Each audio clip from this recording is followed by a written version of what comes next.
some additional examples that would come from countries.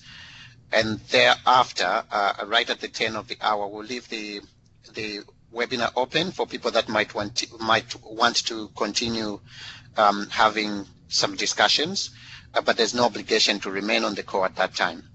And we're so glad to have Guy and Lalit, who will give us some insights into the topic that we have today, and Fiona Go as well, who will contribute on part of the presentation that we have today on the building blocks. So just by way of background, like I was saying, we just wanted to thank you for joining, and if you could just type in the chat your name and where you're joining us from. Sometimes some of our colleagues do this call in a group, so if you're joining as a group, would be grateful if you could just let us know who else is there with you at the connection that you are using. And we just want to know the name and country and organization that you're joining from. So if you could type that in the chat, that would be wonderful. From the SWA, we've got Amanda Marlin, who's the coordinator of the Secretariat. She's also on the line. She might say a few things at some point. We've got Fiona as well, and myself. And then we've got Guy Hatton, who will make the presentation, and Fiona Go from WHO will also contribute to that presentation. And later on, we will have an example coming from Vietnam, which will specifically look at how a country such as Vietnam has used the lens of the building blocks to look into the sector and how it is working at the moment. Like we had indicated in the email, the purpose of the webinar is to specifically look at the building blocks, and this is building onto a series of webinars that more generally look at the enabling environment in the WASH sector. This follow-up webinar will be on the collaborative behaviors, and the webinar after that will begin to zero in on the HLM, the high-level meeting for 2017. As you might know, the high-level meeting for 2017 will comprise two meetings, one which will be the finance ministers meeting, and then the other one which will be a sector ministers meeting for those sector ministers that will be accompanying their finance ministers in Washington, D.C. in April next year. More information on these two meetings will come in the third webinar, which will be on the 23rd of November. But today, the main focus is on the building blocks. And just as a way of background, at the ministers' meeting, which was held in Addis Ababa, ministers looked back at how their countries had performed during the Millennium Development Goals period. And they also looked at the implications of the Sustainable Development Goals. And part of what they looked at was the environment under which they're operating and some key factors that are really fundamental for a sector to have in order for a sector to be well positioned to deliver on the promises of the Sustainable Development Goals. And some of the key factors that were discussed in Addis Ababa are the building blocks, but realizing that these building blocks did not emerge only in Addis Ababa, they start out of a long history of evolution within the WASH sector, which a lot of countries have been working on, but also with support from different cooperating partners. So what we have today is a platform and an opportunity to hear more about these building blocks, because we realized that not everybody was able to make it to Addis Ababa, but there's also a lot of information which could not be packed into the condensed meeting that took place in Addis Ababa. So the opportunity we have today is to get more information on the building blocks, where they emerge from, what their purpose or role could be in the sector, and get an idea of a country that is using these building blocks to understand sector performance. And so at this point, I'd like to pass on to Guy, but just to check whether Amanda wanted to say anything before Guy picks up the presentation. Amanda?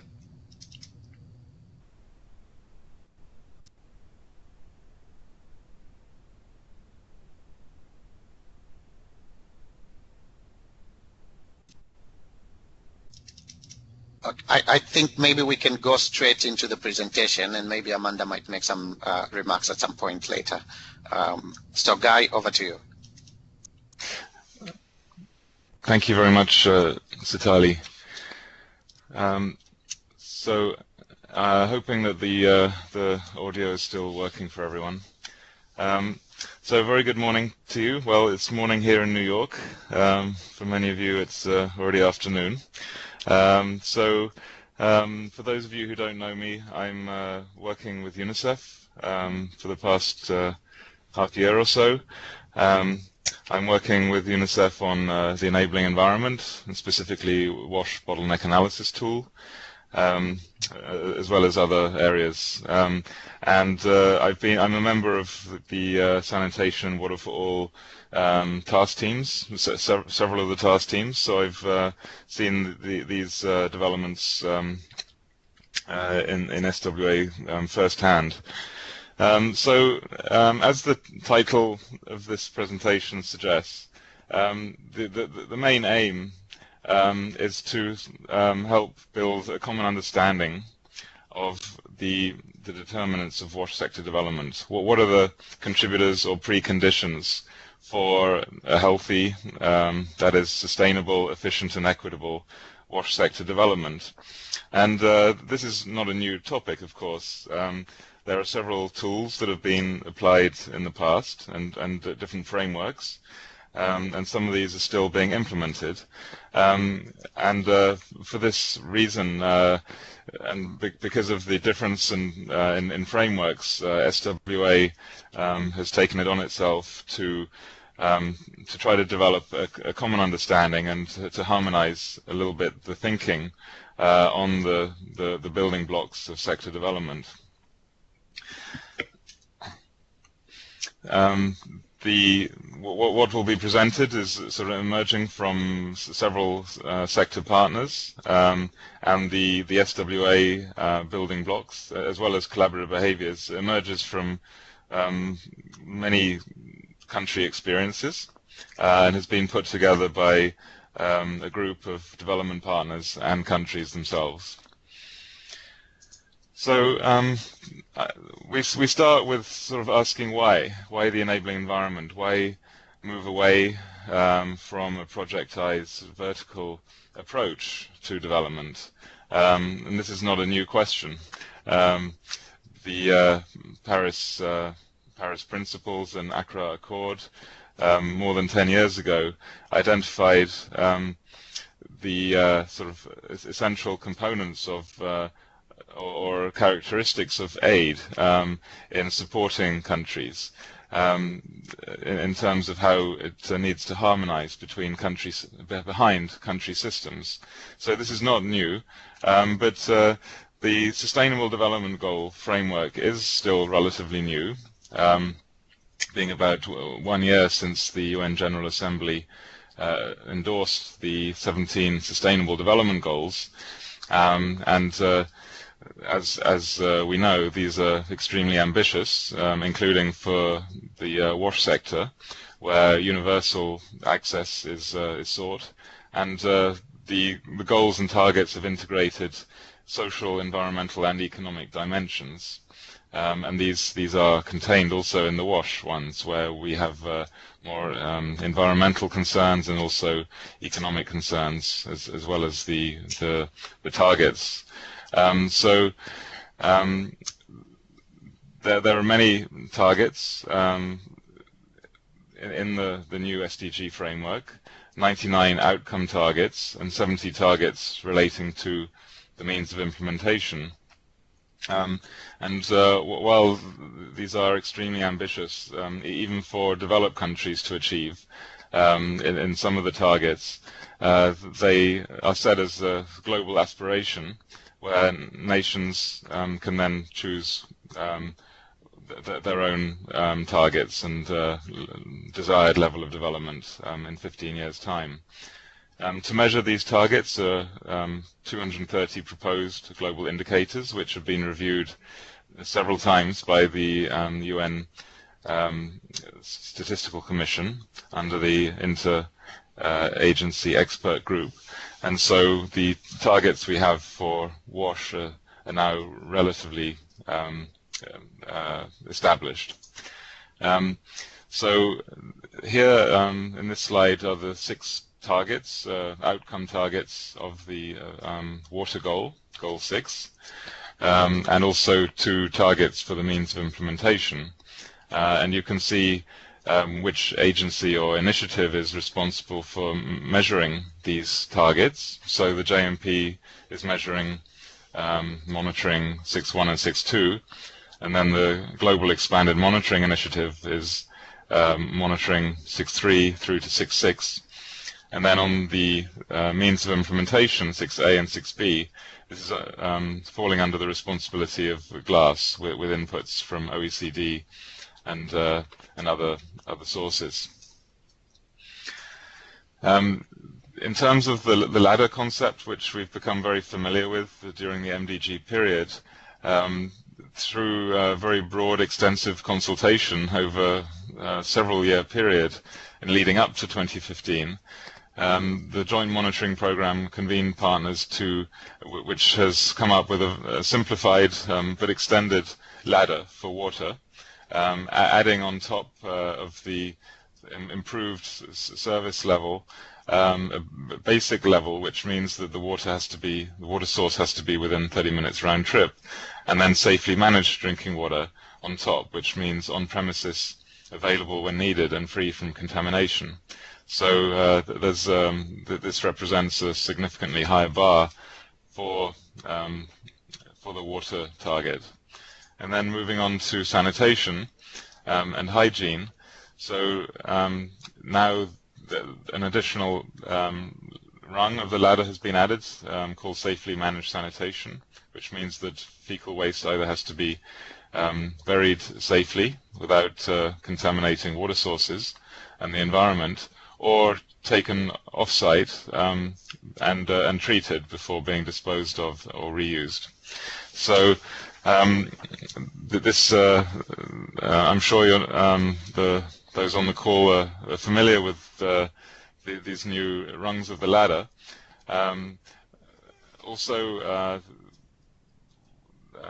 the aim is to have WASH for everyone, everywhere, and that's also one of the slogans of the Sanitation and Water for All partnership, to ensure that people, wherever they are in the daytime and nighttime, have access. So JMP will focus its efforts initially on health facilities and schools, but we expect that countries will be able to progressively monitor WASH in other settings, marketplaces, public places, prisons, refugee camps, workplace, among others. So for many countries and regions, this the financial realism of the SDG targets is a bit challenging, and a recent study of the World Bank found that the costs as a percentage of GDP of meeting the safely managed target, which is the blue dots in the diagram, is significantly greater than the basic WASH standard. And also from several regions, it's a multiple of the what is being spent in the sector in the past 15 years, which globally is around 0.12% of GDP. So significant challenges, especially for sub-Saharan Africa, South Asia, North Africa, Southeast Asia, and so on, as you can see in the diagram. These estimates are, of course, very approximate, as it was a global study, and countries are encouraged and will be supported to develop their own investment plans over the coming years. So with this massive additional costs and challenges to standards, the enabling environment is incredibly important to work on to support government-led planning and implementation. As we know from many years of conducting analyses on the sector performance, that effectiveness is determined by a range of factors: policy, resources, accountability, regulation, decentralization, social norms, and many other things. And so this will become even more important with a higher standard of the SDG WASH targets, and the means of implementation in 6A and 6B, but also as part of Goal 17, will also be focusing much more on measuring the enabling environment. So this is very much coming into the focus of our attention now in terms of planning for meeting the SDG targets. And just to bring us back to the first principles, which began several decades ago when it was recognized in the health sector how services were not reaching people at the point of service, and they were not consuming the services as they should be. And applying this framework to the WASH sector, we can see that policy and plans misses significant parts of populations, especially the poor and vulnerable. The financing is not fully raised according to what the policy would cost, and then budgets are not fully spent. That which is spent inefficiently, with a certain amount being siphoned off, as we know. Then behavior is not changed in the WASH sector, and then there are infrastructure breakdown of a significant proportion of the infrastructure over time. So the impact that we achieve is significantly less than what we set out to achieve, and this gradual step down will obviously vary from country to country, and this is only a sort of crude representation of the issue, but this is what we're dealing with. So I'm going to go through some of the previous initiatives which have attempted to measure, monitor the enabling environment in order to explain how we've got to where we are in terms of the definition of the SWA building blocks, just to show that it hasn't come out of nothing, but also that the enabling environment is a complex creature. It's not something that can necessarily be classified and monitored that easily, and there will be differences in understanding between organizations, between individuals, as to what one's background is. So this slide shows an overview. It's rather a packed slide, but if we could start at the 2005 timeline, the first sort of major initiative was with external focus and broad dissemination, was the country status overviews, which were implemented in Africa in 16 countries in 2006, and then later in 2011 in 32 countries. And I'm going to say a few words about this framework. WSP then later implemented it in Asia, in 9 countries in Asia, and then in Latin America. Then at the global level, the GLAAS, the Global Analysis and Assessment of Sanitation and Drinking Water, led by UN Water and WHO, was implemented since 2008 in an increasing number of countries as it developed, and is implemented in 2-year cycles, with a report and with a feeding into the sanitation waterfall high-level meetings every 2 years. Then in 2012, UNICEF developed the WASH Bottleneck analysis tool, which was an Excel-based tool implemented in around 15 countries over the last years. During the time, as we were approaching the end of the MDG period, the United Nations Development Programme implemented the MDG acceleration framework, and this was applied in a few countries in the wash sector. And then along came the proposal of SWA and earlier this year on the building blocks and the collaborative behaviours, which we'll go through later. And currently, UNICEF is initiating rollout of an adapted wash bat based on the previous experience. It's now rolling out a revised tool, which is in software version. And this is just starting from middle of this year. And then finally, GLAAS is implementing a survey currently, both for countries and for external support agencies. And this is in process of data collection and will be reported early next year at the high-level meeting. So, as you can see, these are the main initiatives. It's not all. There are some other agency-specific initiatives that have been implemented, but this reflects the main set of initiatives with sort of regional and global importance.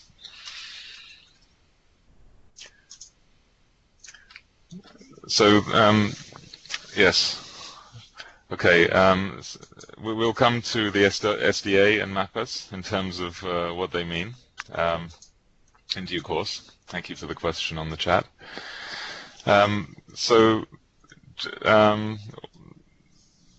Just to give you a flavor of what the 5 building blocks are that SWA has developed, before we delve into the details of the other initiatives, these are the following, and I'm just going to read out the headlines. I'm not going to go into the bullet points at this stage. We're going to come back to these at the end. The 5 broad building blocks are sector policy and strategy. Second, institutional arrangements, how the sector is organized, the roles and responsibilities. The third is sector financing, obviously a key component of any strategy. The fourth is the planning, monitoring and review cycle. And fifth is capacity development. And this latter one is really an underinvested aspect that really needs to gain considerably more attention, given the weak capacity at service delivery level, but also at different levels of administration. So these are the 5 building blocks. We'll come back to these later, but I wanted you to have a flavor of them before I go into the different initiatives. So first, I'm going to touch on the World Bank Water and Sanitation Program country status overviews. So these are the CSOs, the Service Delivery Assessments, SDAs, and the MAPAs, which is monitoring. It's a Spanish acronym meaning mapping water and sanitation, and this has been applied mainly in Central America. So these instruments developed by WSP are very similar. There have been some adaptations between regions, but the framework and indicators are largely similar. And these have covered 32 countries in Africa, but the last implementation was already around 5 years ago. Then there's the SDAs, which are being applied in Asia, so around 10 countries. The latest publications are for Pakistan, that are still in process. And then in Latin America, this is an ongoing initiative. It's been adopted by a sub-regional body of Central America, which has adopted the MAPAs for regional monitoring and comparison between Central American countries. So this is something that might well continue into the future. In terms of the other regions, there are no known plans for SDA and CSO to be extended. But these, in terms of historical development, these have been very important in increasing, augmenting our understanding of the enabling environment globally.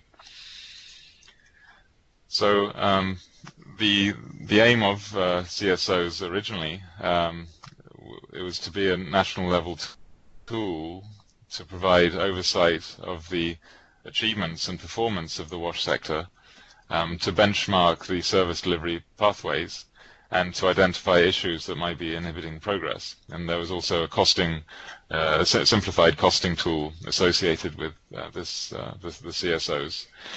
And so what they attempted to do was to fill this black box you see here, what connects finance, what is being spent, where it's coming from, and services, what are the outcomes that we're aiming to achieve, what are the targets, what are the reduction in inequalities.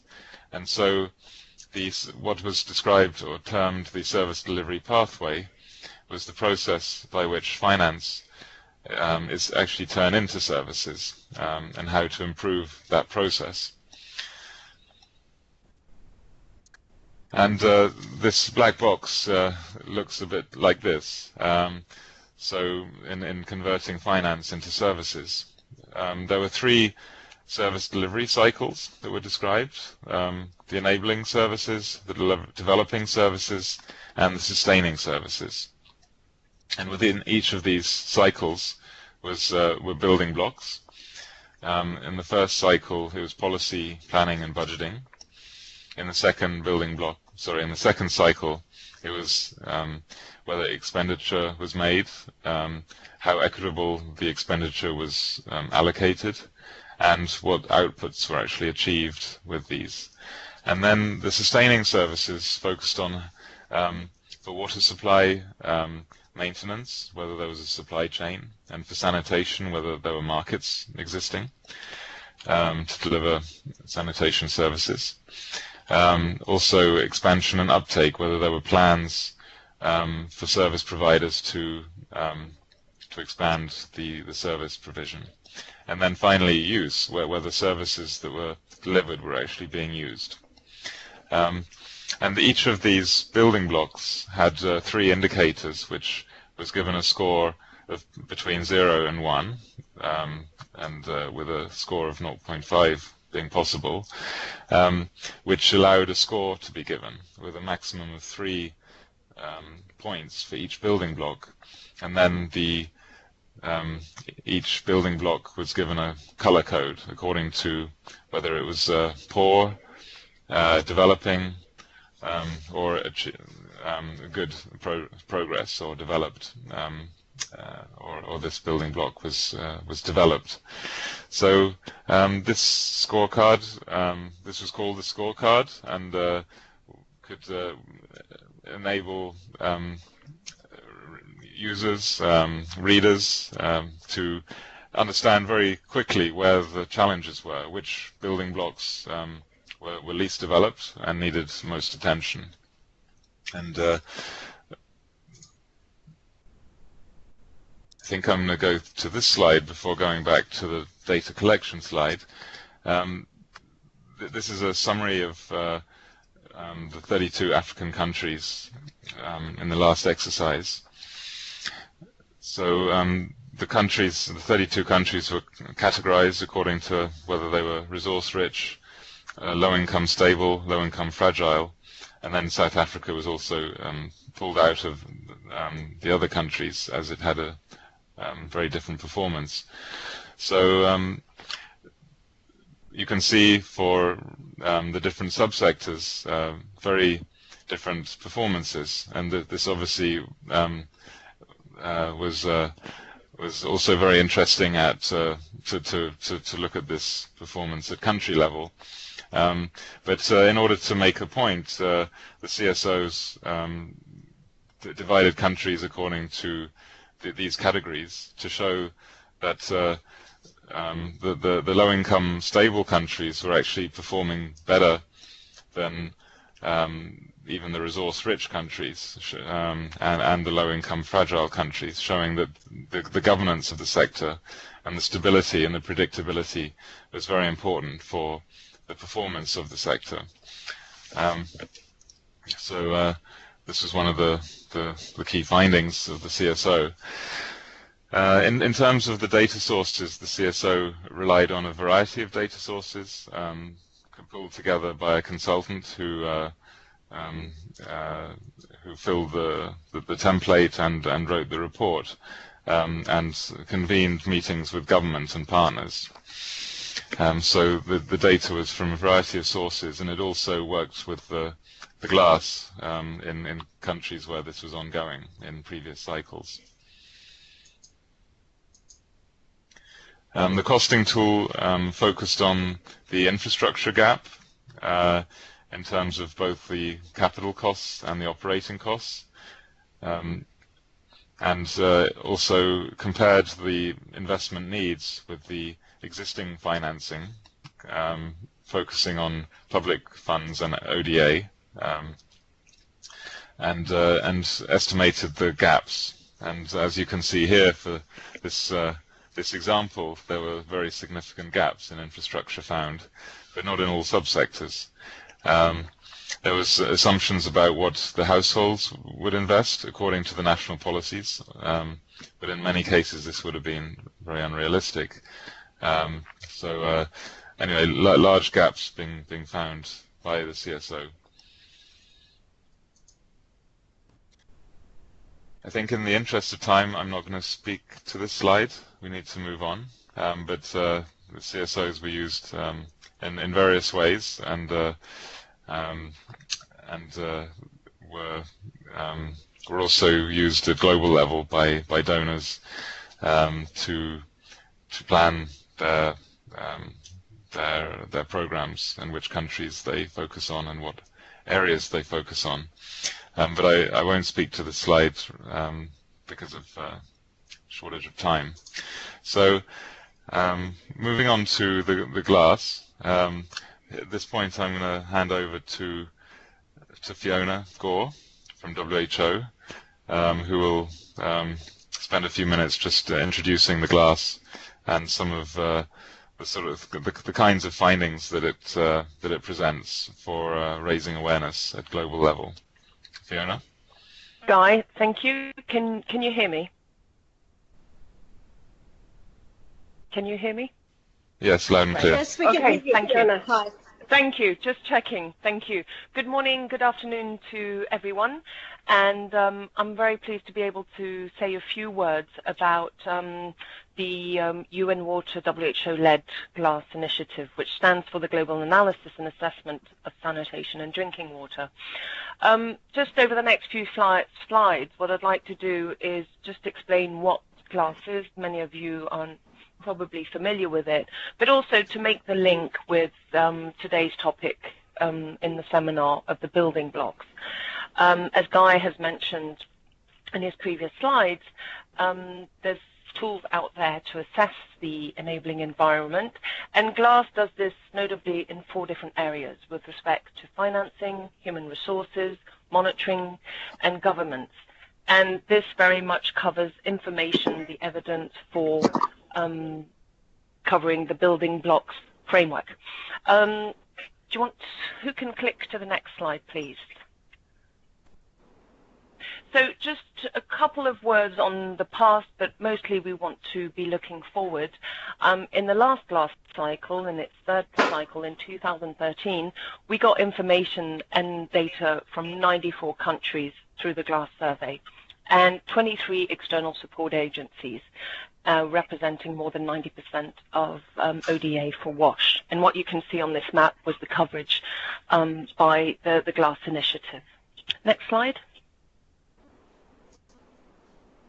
So the purpose and scope of GLAAS is really very much to be able to assess the enabling environment with respect to financing, HR, monitoring, and governance, and aims to complement other initiatives and be complementary, for example, with the washbats, which I will be mentioning just after, but also trying to feed into regional monitoring initiatives, global monitoring initiatives, the SDGs, and working closely with partners like AMCAL, or also in different regions with the various SANs, like the Latino SAN, SACO SAN, Africa SAN. Now, I think one of the key points here to put forward is that this assessment really tries to identify what are the bottlenecks for progress, and highlighting where the knowledge gaps are, and being able to provide the evidence to countries to assess the strengths and the challenges. Next slide.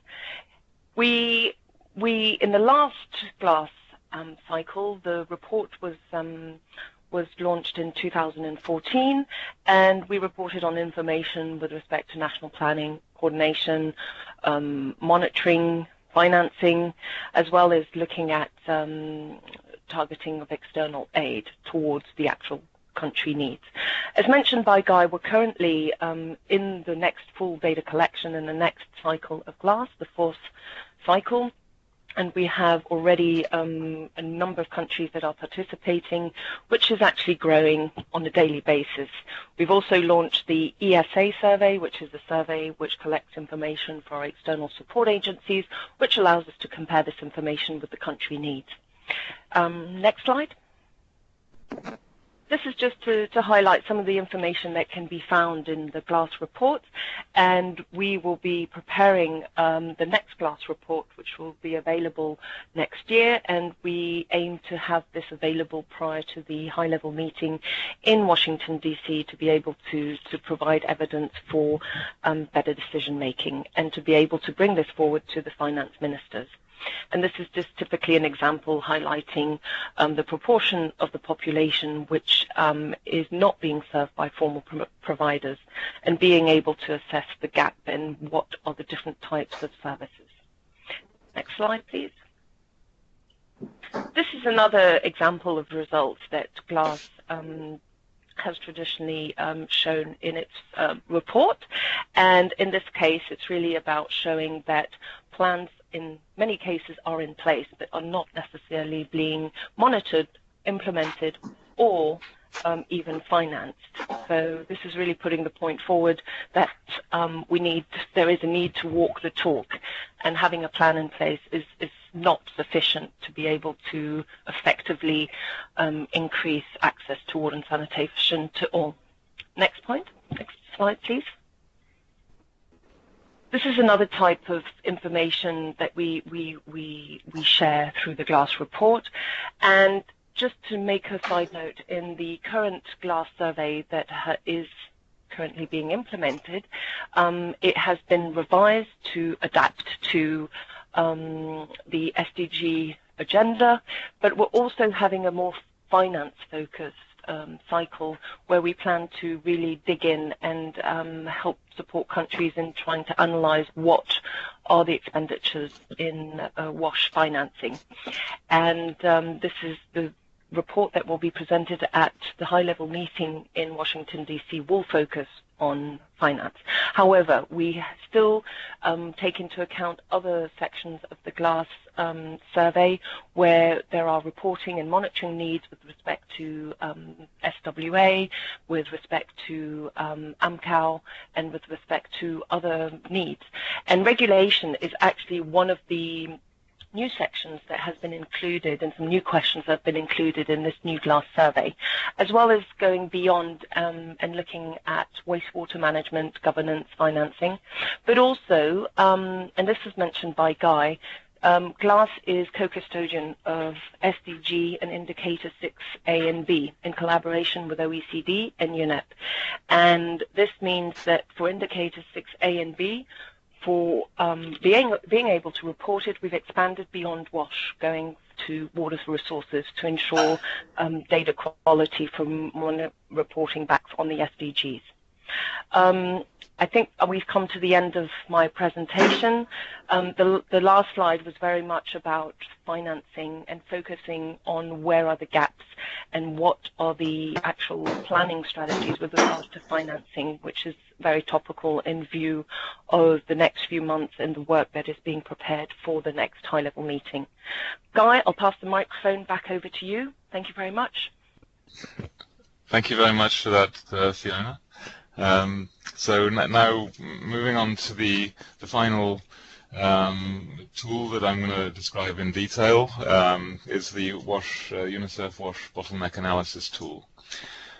So WASH, the whole purpose of the bottleneck analysis is to identify the key constraints to scaling up and sustaining quality WASH services, to assess how they can be removed and at what cost, to also assess realistically what is fundable, and so what is the priority of these activities and how to sequence them, and to ensure that there's a responsible agency who takes charge on each activity and on the overall process. So while some past initiatives have not really put government in the driving seat, the WASH-BAT aims to do that, to ensure that there's ownership and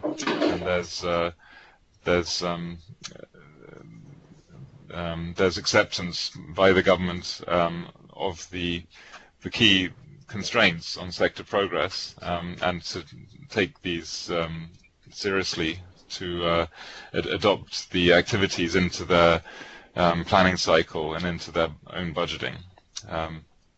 So the outcomes of the tool naturally would be broad sector ownership, and the application of the WASH-BAT would lead to the agreement of fundable activities to remove the priority bottlenecks, and eventually integrate the cycle into the government systems. So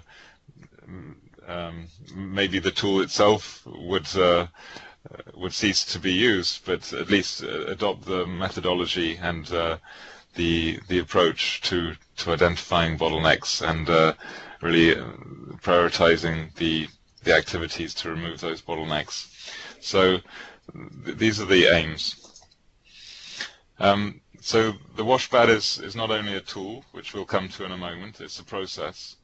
And in the 15 countries that WASH-BAT was implemented in until 2015, this process was not fully followed, and so in the relaunch of the tool this year, we're really aiming to follow through on this process to ensure that not only we have workshops in which great plans are put together, but also that these plans are internalized, that also external partners adopt them, and to support the collaborative behaviors, and that these activities are implemented and funded, and that we conduct regular M&E. So we monitor how activities are implemented, and then later on, 1 or 2 years later, we can come back and actually review and evaluate how successful the removal of these bottlenecks were in supporting sector progress, or in generating, leading to sector progress. So this is something we're giving much more attention to in the relaunch of the tool. So traditionally, in the first version, there were several steps that the user would go through in a workshop setting over a 4 or 5 day period. There would be a scoring of enabling factors, identification of bottlenecks and causes, activities to remove the bottlenecks, assessment of the cost and financing of those activities, focusing mainly on software and capacity development, and less on infrastructure costs. And then the prioritization of the funds, examination of what activities are unfunded and how these activities could be funded.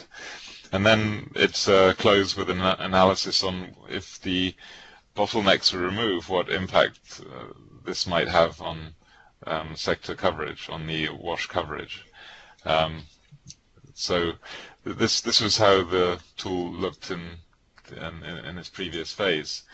This is a screenshot of the screen where one would select the levels and subsectors in which you'd like to apply it. I'm not going to go through these, but these were the 18 enabling factors that were applied at national and subnational level. You see there are many of them covering a lot of the areas of the building blocks that we've already seen. And then at service provider and community level, there were also enabling factors, which were scored and reviewed. In terms of the new tool, it's been revised and now is in online version, available at www.washbat.org. It's an unbranded tool. While UNICEF is supporting its rollout, there's no UNICEF logo anymore, and UNICEF is encouraging other partners to pick it up, especially in countries where UNICEF is unable to take the lead. So this is an important departure from the previous tool. The color scheme here shows the different sessions of a workshop in which the tool is implemented. It's divided into sort of 4 or so main sessions over a period of 3 or 4 days, depending on how much time can be allowed for it. And I encourage you just to go to the tool and register, and you'll be approved, and then you can explore it. So I'm being encouraged to close the presentation. So I'm just going to flick through, give a few seconds on each of the following slides, how the tool looks on the home page. Here you would register. The tool will be available in French, Spanish, and Portuguese, and we're looking at which other languages it would be appropriate to translate it to. This is the when you select the scope of the analysis, and on the left side you see the different modules, so you can click very conveniently between the different modules. Here you choose which building blocks you want to include, their definition, and you can select the criteria. Then you can delete or add criteria that you want to assess, so it's very flexible. And then you score the criteria, much the same way as the other initiatives have got a traffic light system. And then you, for each of the bottlenecks or the poorly scoring indicators, you can add a bottleneck and its cause. And then an activity to remove the bottleneck. You then cost the activity, and if you've got funding available, you can add it in here. And then you can generate a report, and you can customize which columns you see. You can filter them, and then you can download to Excel, which allows you to then work with it in a different form and generate reports. The tool is being continually developed, so there'll be new features coming online as the tool is rolled out. Sorry, that was a very quick introduction to some of the tools that have been applied and are still being applied in the sector. So this is really the conclusion, is that with all this work, a lot of intellectual input that has been put into the development of these frameworks. So SWA, in a small group of people associated with the country processes task team developed these 5 building blocks, which are pretty broad and all-encompassing at the WASH sector level. And you'll have this presentation available so that you can go through this in more detail, but you can also download this from the SWA site.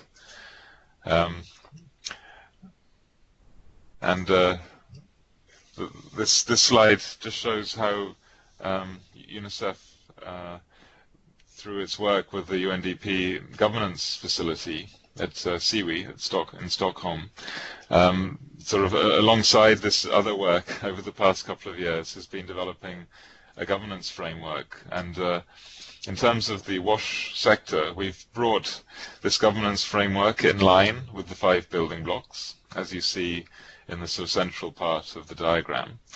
So some of these building blocks have been further defined, such as institutional arrangement is made up of coordination, service delivery models, and regulation and accountability.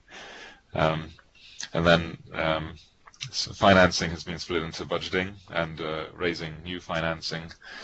And then planning, monitoring, and review has got planning, and then M&E and learning.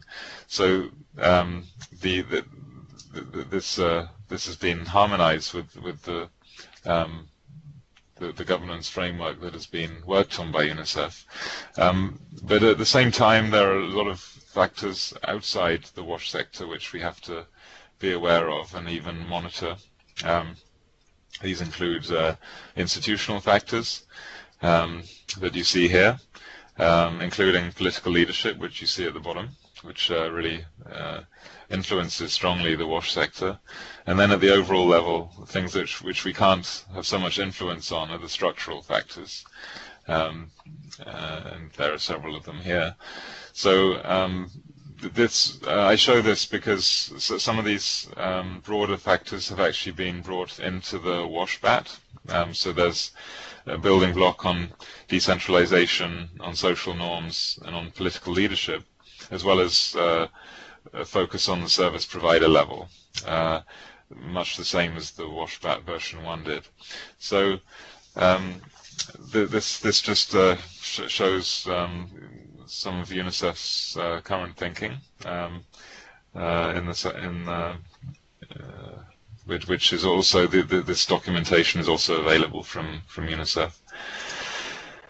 And so, as you have been informed, the next webinar will focus on the collaborative behaviors, and these are the collaborative behaviors, just to whet your appetite, and this will be the topic of the next webinar.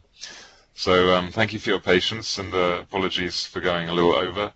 I think we'll be passing over to Lalit, who will give us some experience from Vietnam in the application of the enabling environment analysis. Thank you. Thank you so much, Guy. And just before we move on to Lalit, could I just check if there's anybody with a question? If you have a question, you can type it in the chat.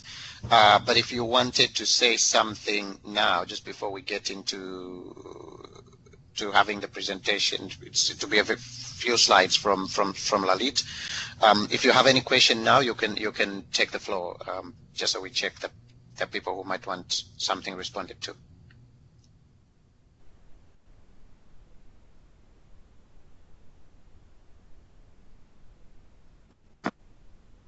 Sitali, it's Amanda here. I think these were great presentations. We're coming up to the hour, so I think we're all very keen to hear about how this applies in practice, and we should go quickly to Lalit's presentation.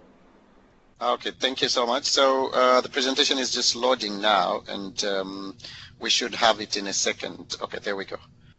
Lalit, over to you.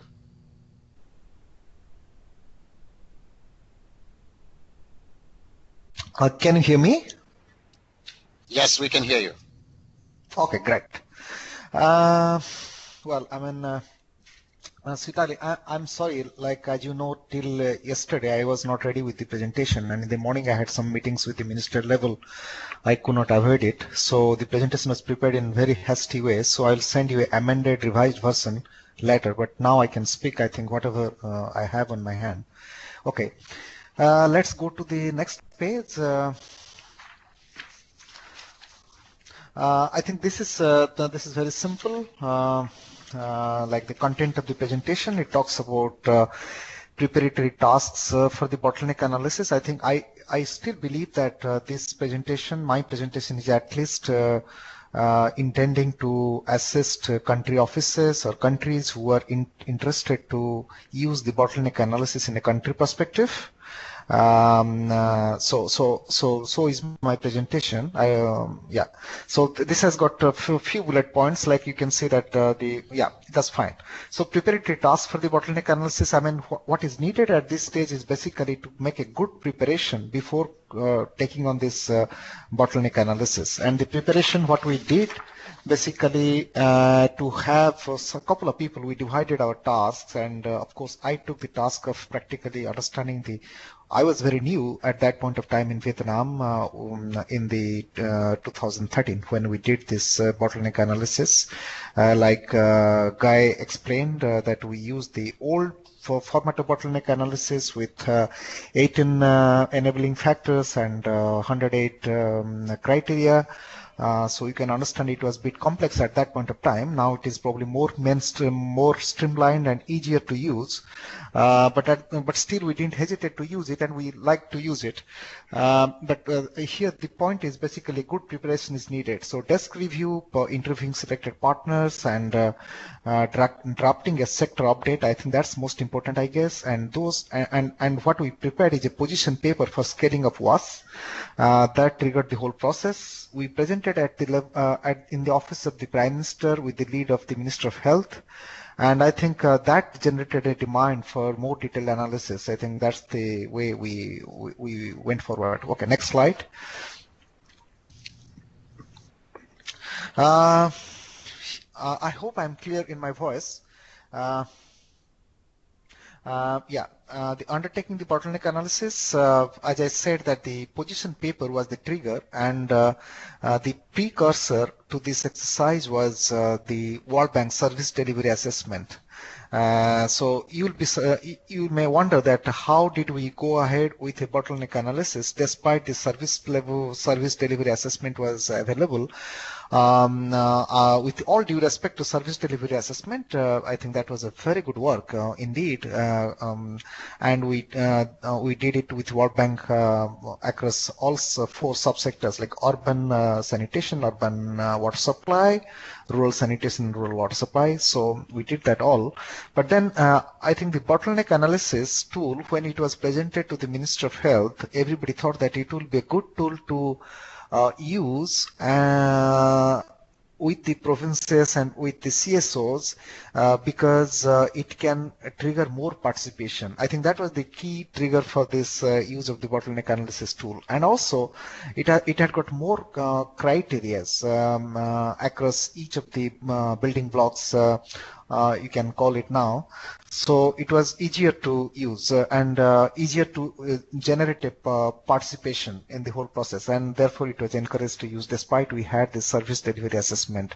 And in fact, to make sure that the service delivery assessment result is not set aside, we used it as the first point for the bottleneck analysis tool. For example, like when we did this rural sanitation, what we did is the service delivery assessment for the rural sanitation was presented by our World Bank colleagues to start our bottleneck analysis process. So it was very well become like a support to carry out this bottleneck analysis. So service delivery assessment and WAS-BART, they went hand in hand, and it was in fact very useful in that sense. I go to the next slide.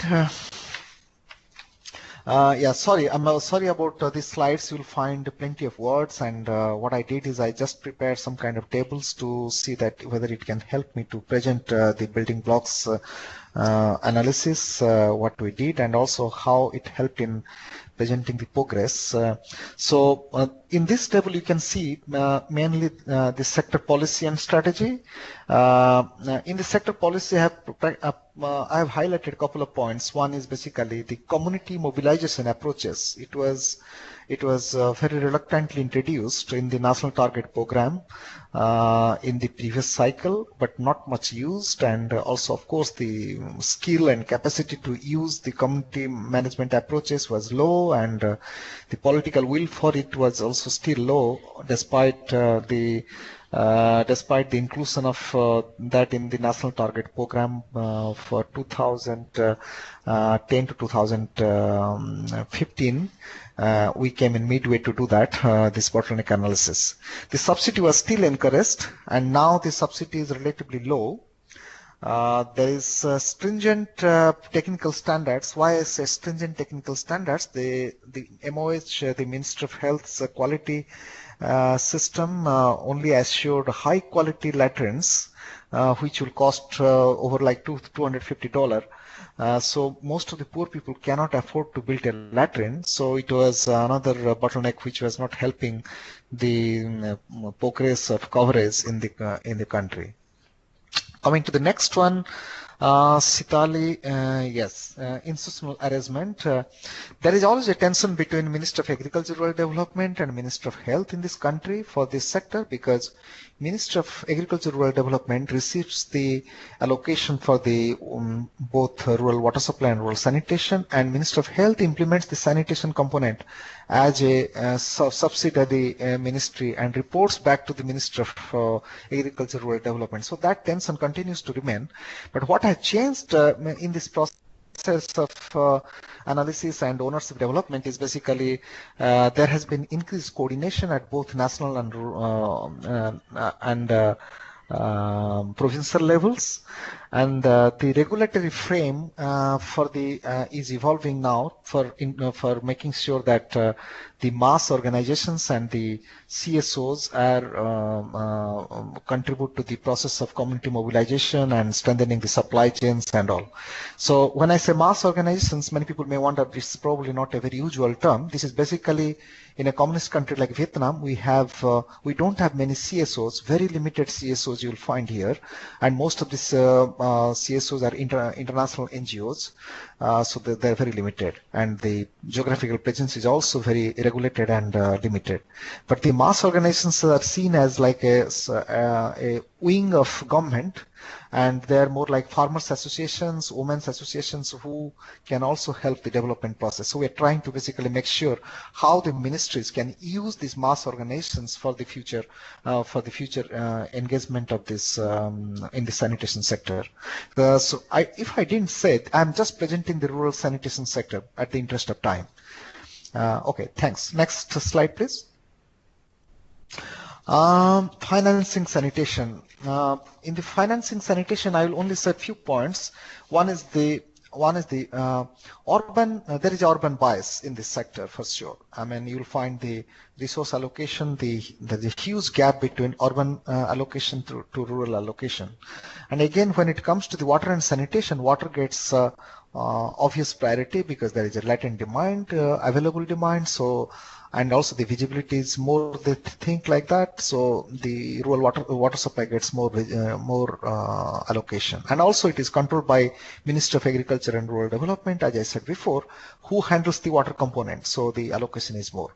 And the rural sanitation, sometimes the allocation is extremely poor, and the analysis in the last year, it has showed that we have allocated only $15 million against a demand of around $70 million in the rural sanitation. So it's very, very weak. But what has happened in this process for this bottleneck analysis and subsequent presentation to the ministries and its dissemination process, there has been quite a good increase in the understanding that how the why there is a need to allocate more resources to sanitation and hygiene side, and why the soft components need to be valued for the sector progress or sector coverage.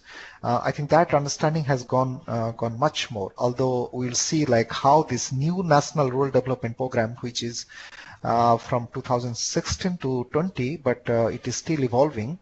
We'll see like how the allocation of budget happens between water and sanitation, and also since this program is more like a national program and water sanitation is one of the small components, so we'll have to see like how the resources being allocated to the sector and how we can do our advocacy to make sure that the resources are allocated well to this subsector. Then coming to the Guy was, can you go back to the previous slide? Just one point I would like to say. Was very much involved in this World Bank funded program. UNICEF was an honest broker in that process. In the project appraisal document, we have been very well spelled out as a very strong national partner for the World Bank to help this program to be implemented by the government. And for the government also, we were like most reliable kind of people, because there is always a trust gap between the bank and the government. I guess so. I hope Guy will you agree with that, because of the lender relationship. Whereas UNICEF, they know that we are not a lender, we are just aid agency, and we have a historic relationship with the government since 30-40 years in the sector. So it was very easy for us to help the government to agree on something which we wanted, that the government must invest more resources to water and sanitation sector, and we mobilized around $200 million from the World Bank. It was a win-win kind of situation for 21 underdeveloped provinces. Just for your information, the Vietnam has got 63 provinces in total, so 21 underdeveloped provinces accounts around 33% of the total country, and where this budget is being allocated. And although the initial ask was more to allocate on sanitation subsector than the water supply, it didn't work that well. As I said, that MARD is the most dominant sector for this one. And also, but at least a good thing has happened is that there's a clear budget allocated for the sanitation. So that helps at least to make sure that these soft interventions can go well, and the investment in sanitation will not suffer in these 21 underdeveloped provinces. Next one, please. Thank you. Coming to the building blocks, on monitoring, planning, and reviewing. One is basically there is a clear problem of the indicators. I mean, the government of Vietnam uses indicators which were not in harmony with the JMP indicator system. But anyway, that probably we are trying to solve it in Sustainable Development Goal objectives, where as all indicators need some kind of revision.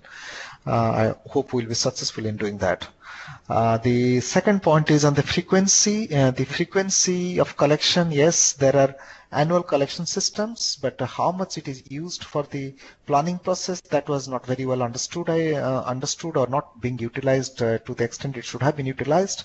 But I think after this bottleneck analysis, the result of the monitoring results have been relatively better used in the provinces. At least we have seen that in 7-8 provinces where we directly work. So that has gone up, and there has been a lot of willingness to invest on the concurrent monitoring system, like using SMS and all, because the information communication technology in Vietnam is quite well spread. You'll find the internet access in many places, 3G access in many places, even in the remote locations. So that is something which we are thinking of pushing forward to make sure that the concurrent monitoring system improves. That doesn't only help in planning process, but also helps in system functioning and sustainability process also. And also to streamline the whole revised monitoring system into the GSO will be the main agenda, and we are in dialogue with GSO and all. So I hope it will work well. And I think we tried to do a draft of GLAAS report in 2014 based on this bottleneck analysis. I don't know whether the GLAAS document was finalized or submitted for Vietnam at that point. But this becomes a very good source of information by validating the information and all with so many sector partners, and can give a very good GLAAS report if the GLAAS report continues to stand for this SDG arena. Yeah. Next slide, please. Yeah. In the capacity development, I mean, the only thing I would say is that I mean, I don't know the length and breadth of the capacity that is required for this sector, but I think developing the political will and national capacity to persuade to grab resource and to invest in sanitation and to make it make it visible at the highest possible levels in the National Assembly or parliamentarian levels and at the Prime Minister President level. I think that is something which is one area which has progressed to a great extent. And also the other area where it has progressed is basically the community understanding on the need of the community mobilization and use of behavioral change communication tools for the sanitation and hygiene promotion. That has gone pretty far at both national and many of the provincial levels. And also, like since we conceived this program with 21 provinces with the World Bank, and World Bank and UNICEF has worked together to make sure that the CATS approach is well understood in the in these 21 provinces and also at the national level. I mean, nationally means like all 63 provinces, but major emphasis is now in these 21 underdeveloped provinces where the sanitation coverage is very low.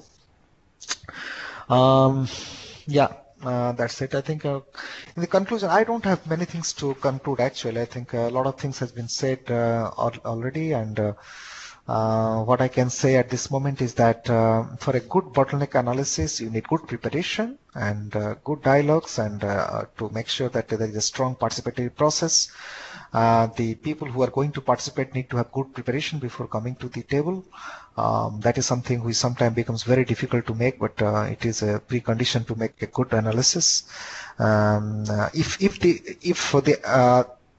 As I think Guy was saying a very interesting point. He was saying that bottleneck analysis tool is not a tool, it is a process. Yes, that's true actually. If you follow a quality process, you'll get a quality product. That's the tool, that's about this tool. I think I will stop and I encourage any kind of questions that may come in or any, that's it. Thank you. Thank you so much, Lalit, and we're so grateful that you could share this experience. And it's also good to see how the pieces come together. Your example of how the SDAs contributed to the analysis that you were doing was also insightful. I think what we're trying to do is to give an overall picture of what the building blocks are and how they came about, and also offer some of the examples of various tools that are available for partners to use to understand or diagnose the sector, and also figure out some of the actions that they would like to take. So hearing at the example of the washbath as one of the potential tools is good, and also hearing some of the work that can happen through GLAAS as a lens for analysis was also very insightful. So I see people are typing, and the questions that we had, I think, have been answered. Fiona has just responded to one of the questions about GLAAS, and let me check if there's any additional questions. I realize we're above the hour, but let me see if there's anybody who might have some additional questions that can be responded to before we close. So Lajana has a question. Is it possible to access detailed report of bottleneck analysis? The presentation is very interesting. That's good to know. So just a question of whether there's a detailed report of bottleneck analysis. I think I'll pass that on to Guy and Lalit to respond to that. Guy? Yes. So for most country implementations, there has been some kind of report generated. So maybe you could tell us which countries you're interested in. I mean, do just write to me on email, g.hutton@unicef.org. And if you'd like to get a report from Vietnam, then I'm sure Lalit can provide it for you. Yeah, I think you are right. Actually, one of the paper which we published for this 37th WEDEC International Conference was for sanitation bottleneck analysis that I can share, and also the analysis which is in the government domain for water supply, sanitation both, which may not look that attractive in the sense that they're a bit bulky documents, but they're also available to be shared. Great, thank you. And the question specifically from Lajana was for the Vietnam report, so thank you for that clarification. Yeah. I see that two more people who are typing, and we'll just get the questions that are there and then get to a close. So the other question was on GLAAS, and I think that's been responded to. And the other one was a comment from Alejandro. So I think that we've had insightful presentations, and we're so grateful that you all stayed up to this time to get the Vietnam presentation as well, and also look at the various other examples that Guy presented. Like we said, tomorrow we're repeating this webinar for colleagues in Africa, Europe, and Latin America. So in case you know people that you think this would be interesting for them, please do send them the reminder that was sent earlier. You can share the link with them and let us know if there are other people you might want us to reach out to. We will be able to do that. And I just wanted to thank you, Amanda. I'm not sure you have anything else to say. Guy, I'm not sure you have any closing remarks, and as well as Fiona and Lalit. Sitali, it's Amanda here. I just want to add my thanks both to the colleagues that presented, but also to everyone that joined the calls. And I also, I think on behalf of everyone, want to thank Sitali, who's doing a great job organizing these webinars and setting them up for us.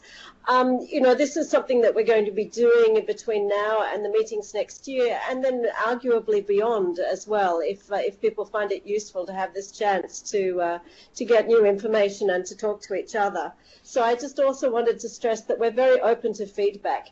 Please do send us your comments, your ideas, what you think works well, what you think is the right mix between presentations and discussion, and topics that you would be keen to address, or issues, presentations that you think you could give that might be of interest to everyone else. So really just to say that, you know, we're learning as we go and we'd like to improve, so please give us your input. Back to you, Sitali.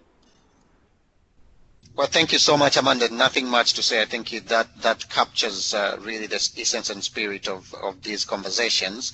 Understanding that they contribute to sector performance, and sometimes we focus more on the high-level meetings, but then we get back into discussing things that contribute to day-to-day, that contribute to the daily business.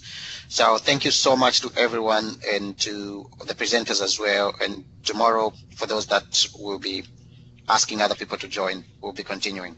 Thank you so much, and do have a good day. Bye, everyone. Bye. Bye-bye. Sitali, just one point. Yes, Lalit. Don't share this presentation with anyone. I think I'll make some edits before sharing, because I did it in the last 1 hour, and you can imagine how messy it is now by looking at it. But I'll probably make a little bit of edit before you send it out to others. Oh, okay, no problem. You can let us know once you have the updated one. Yeah. And what we do is that we'll put the recording of the webinar on the site. So at that time, that's when we put the presentations as well attached to that summary. Okay. Okay. Thank you very much, and all the best. I lot, realize how late this is for you, so hope you have a good. Yeah, no, it's not late for us. It's too early for you. I mean, that's what the major concern. Late is fine, but early is too much, I think. Yeah, it's 6 o'clock morning. Come on, you might wake up at 5 morning. I mean, I don't know people how do you manage it, but anyway, great, you guys. Yeah. No problem. And I think we still have to figure out the best time for Asia, because I think for some of the other countries this must have